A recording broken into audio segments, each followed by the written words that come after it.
Hola, hola, soy una boricua, esposa de un paciente, de un ex paciente de insuficiencia renal, quien fue trasplantado hace par de años atrás, diría yo 7 años. Así que nada, voy a contar un poco de mi testimonio de cómo fue todo el proceso, de qué fue lo que hicimos para que él fuera trasplantado y desde cuándo fue su diagnóstico. Así que si te interesa esta información, quédate porque te puede interesar. Así que si tienes algún familiar o si estás pasando por insuficiencia renal, no estás solo, no se ha acabado el mundo, hay esperanza. ¿Por qué estoy haciendo esto? Porque tengo una amiga que siempre me dice, Glenda, tú tienes que comentar a todo el mundo tu testimonio porque ustedes han pasado por muchas situaciones donde Dios ha sido increíble y más que bueno para ayudarnos a vencer todos esos obstáculos y todas estas experiencias que nos han hecho crecer y ver la vida de una manera súper diferente. Así que pues por eso estoy haciendo este videito, pues para ayudar a otras personas que están pasando por lo mismo. Todo comenzó más o menos cuando mi esposo tenía alrededor de como unos 22, 23 años. Ya nosotros estábamos casados, nos casamos bien joven. Y él comenzó a tener unos síntomas de mucho dolor de cabeza y mucho dolor de espalda baja. Y el otro síntoma fue que cuando orinaba con mucha espuma. Esas fueron las únicas alertas rojas que le dio a mi esposo como síntomas de que algo no andaba bien. Así que entonces fuimos al médico, a su doctor primario. Estábamos viviendo en Puerto Rico en aquel entonces, ahora mismo estamos en Texas. Le hicieron unos análisis de sangre y en los análisis de sangre salió que su creatinina estaba por encima del número normal y su BUN también, el BUN, ¿ok? Esos son los dos indicativos que le dicen al médico que algo anda mal con la función de tus riñones. Así que cuando vieron los números que eran altos, pero tampoco eran tan alarmantes, estamos hablando de que la creatinina le salió en 2 punto algo, no me acuerdo exactamente cuánto, pero lo máximo es 1 punto algo, y él le salió en 2 punto algo, y el BUN también estaba un poco descontrolado. Así que entonces el médico, miren, se me olvidó decirle, el primer médico que le vio esos análisis no fue un buen médico y lo que lo mandó fue al gimnasio a hacer ejercicio porque le dijo, no, tú eres joven, esos numeritos se pueden mejorar haciendo ejercicio. Toma mucha agua y vete al gimnasio. Entonces él, joven al fin, le hizo caso a este doctor, fue al gimnasio y lo que hizo fue empezar a levantar pesas y compró productos como, me acuerdo, compró para aumentar la masa muscular, compró batidas, compró productos que era de creatina para aumentar los músculos y miren mi gente, eso lo empeoró, pero él no sabía la situación, él pensaba que realmente con el ejercicio se le iba a mejorar. Así que entonces los síntomas comenzaron a aumentar. No sé cuánto tiempo más o menos pasó, pero cuando volvió al médico, volvió a otro médico, gracias a Dios. Y este otro médico, cuando vio los análisis, ya no estaba la creatinina en 2 punto algo, sino que había subido a 4 punto algo. Este doctor se alarmó, escribió una nota rapidito y le dijo a mi esposo y a mí, vayan directo a un nefrólogo. ¿Okay? Yo no les puedo decir nada, necesito que vayan a un nefrólogo. Y fuimos al nefrólogo. Fuimos a la primera cita y la primera consulta con el primer nefrólogo que iba a ver su caso. Él abre el sobrecito del médico de mi esposo primario y lee la nota. Entonces, cuando ve los análisis de sangre, él se alarma, pero con una sonrisa y súper tranquilo le dijo, ok, miren, este es el panorama. Así bien frío. Este es el panorama. Usted tiene insuficiencia renal y usted va para diálisis. Así que yo lo voy a enviar a una reunión de futuros candidatos de diálisis para que les diga cuál es el protocolo, para qué es el diálisis, cuál es el proceso y todo, porque en un futuro muy cercano usted va a necesitar diálisis. te puedes imaginar cómo nosotros salimos. Se me hace un taco en la garganta.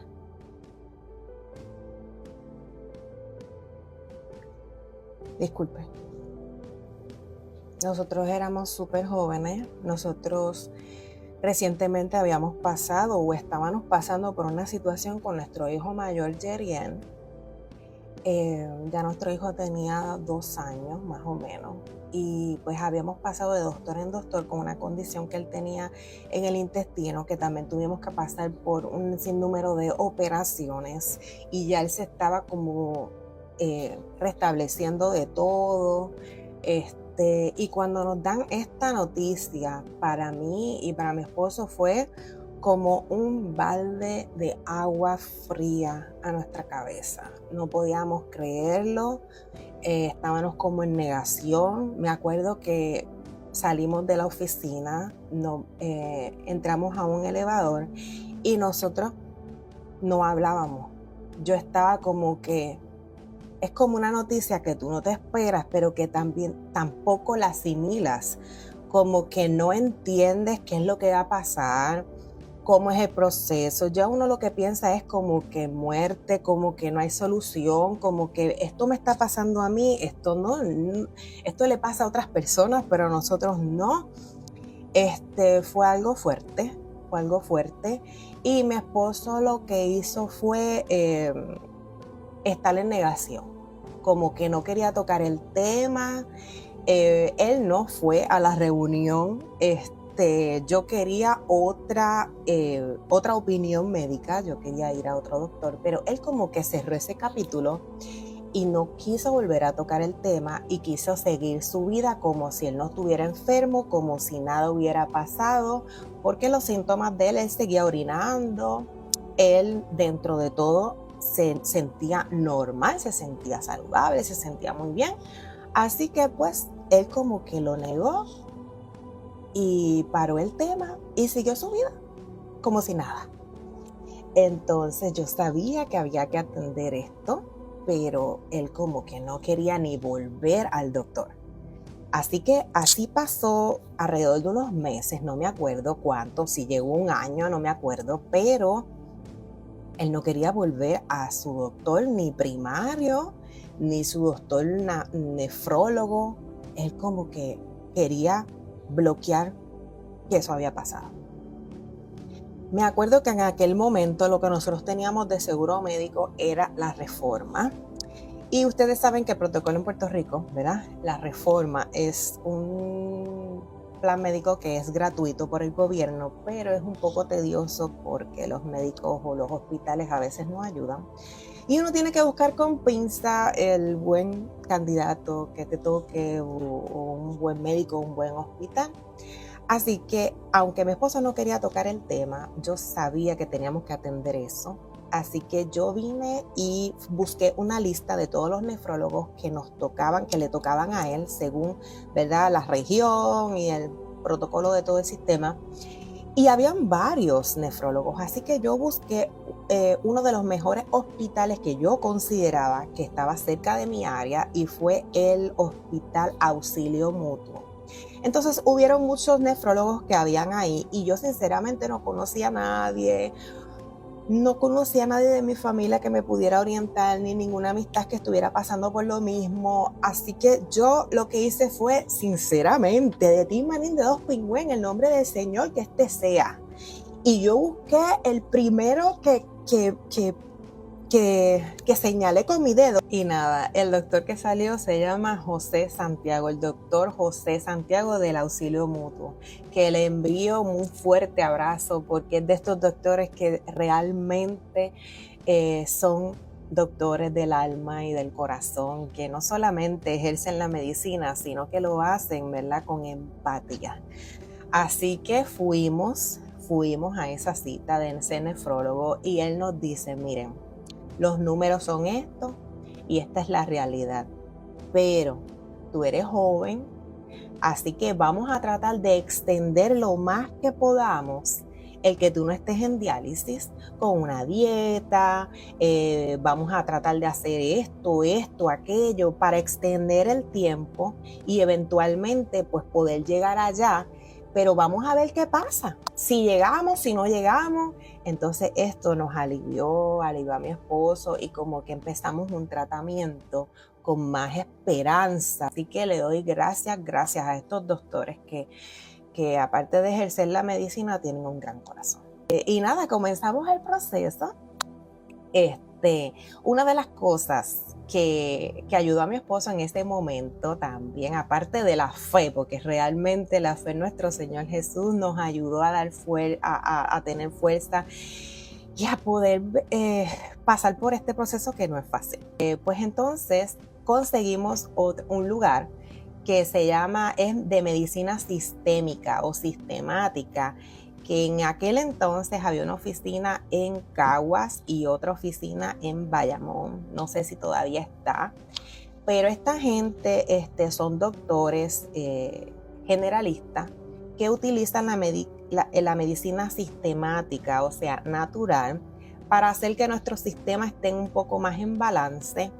Y esto realmente ayudó a mi esposo grandemente, porque de una creatinina de 4 algo le llegó a bajar otra vez como a 2 algo. Extendió su tiempo, estoy hablando desde los 22 o 23 años que fue su diagnóstico hasta casi 30 años. Él necesitó el diálisis.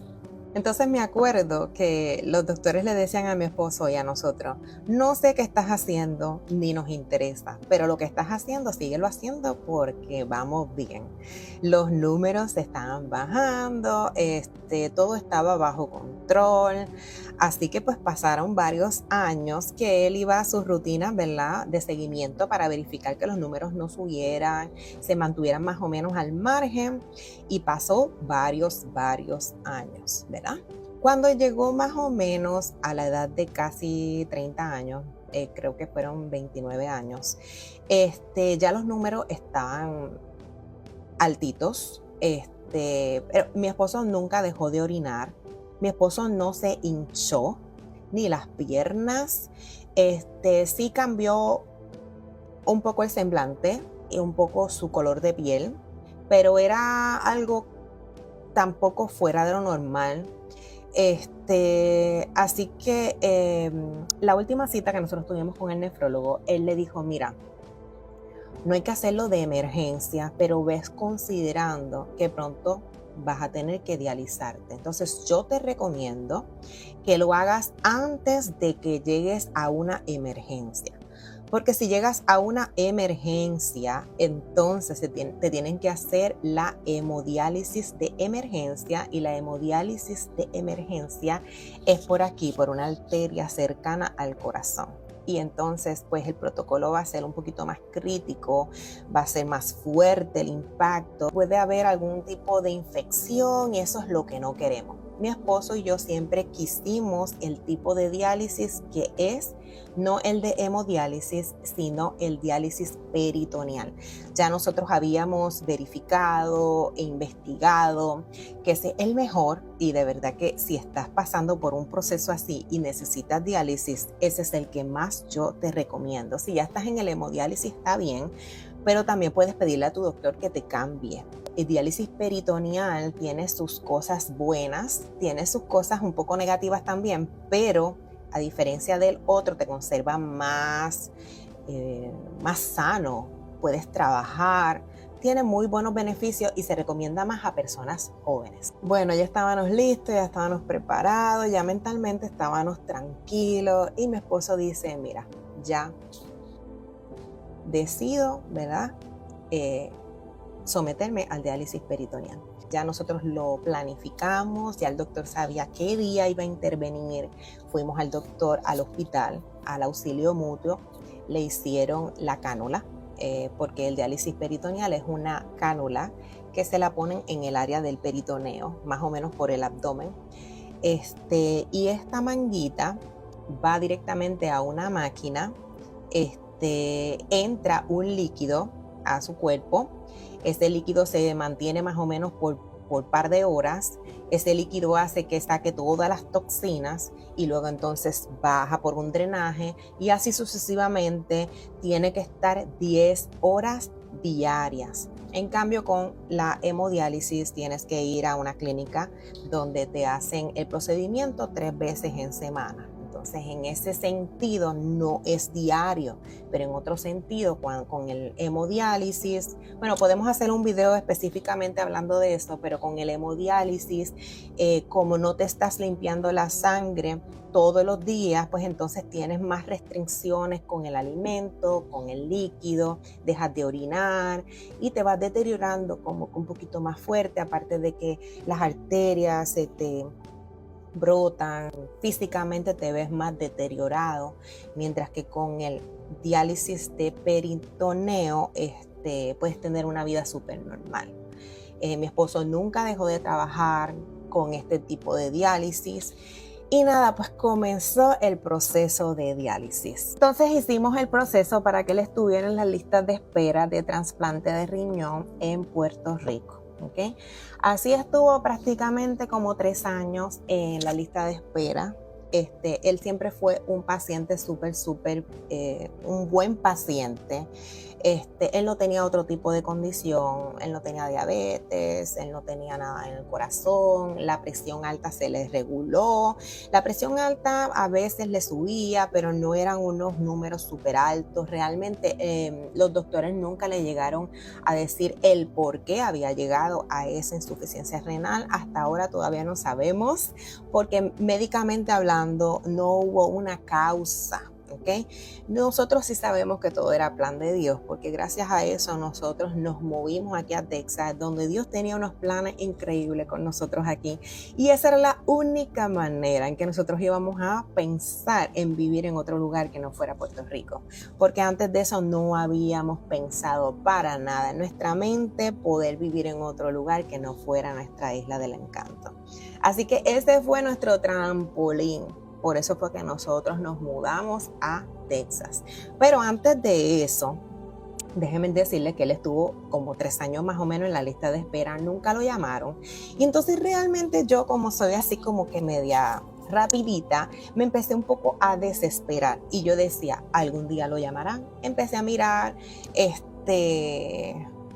otras personas que estaban pasando por lo mismo, y yo veía como se iban deteriorando y como que nunca los llamaban. Entonces yo decía, pero ¿cómo funciona esto de la lista de espera? ¿Cuándo es que más o menos él empieza a subir para que luego lo llamen? Y empecé a investigar.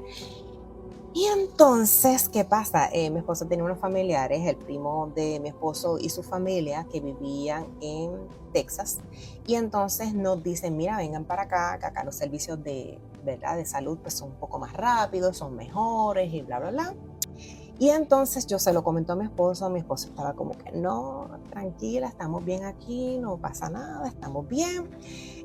Pero yo empecé como que a pensar, podemos mudarnos, podemos hacer las cosas un poco más rápidas. Pero como él no quería mudarse, así empecé yo a buscar entonces alternativas para para que él estuviera en la lista de espera de Texas estando en Puerto Rico. Y encontré un lugar. Es la Asociación de Nefrología de Dallas junto con Puerto Rico, que ellos trabajan con el Hospital del Methodist Dallas.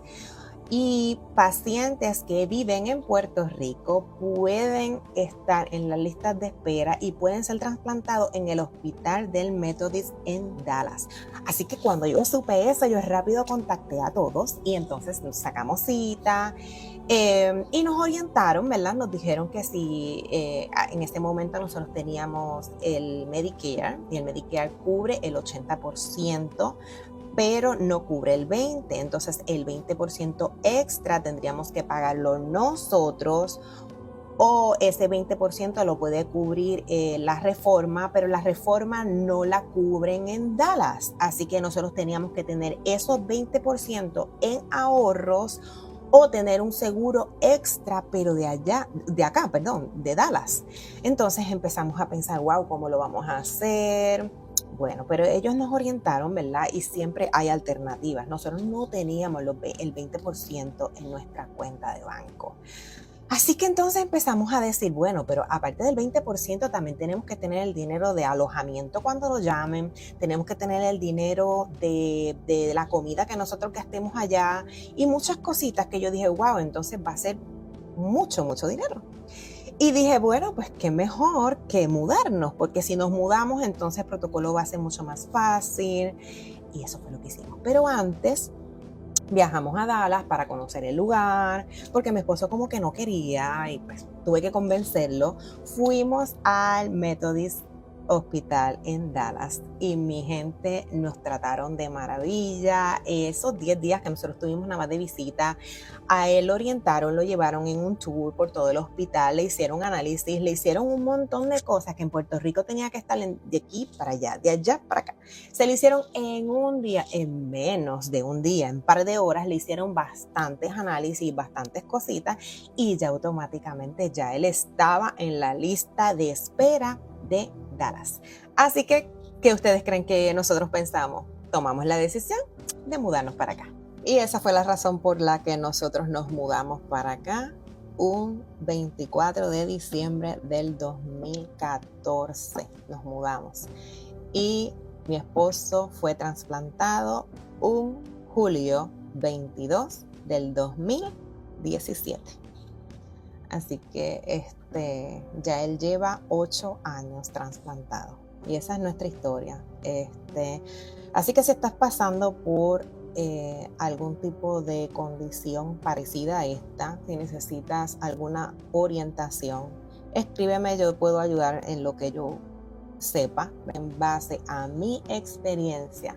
Yo ahora, 2025, miro para atrás y yo digo, wow, Dios siempre ha sido fiel. Así que esta es parte de mi historia.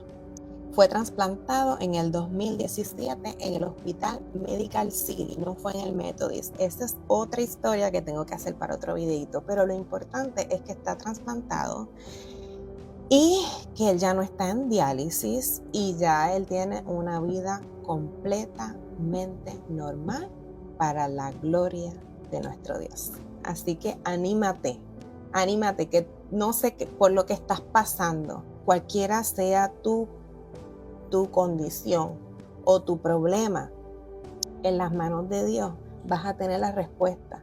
Y aunque el camino sea difícil y sea duro, te va a hacer una mejor persona, una persona más fuerte y vas a poder ver la vida como realmente es y vas a poder valorar la vida como realmente es.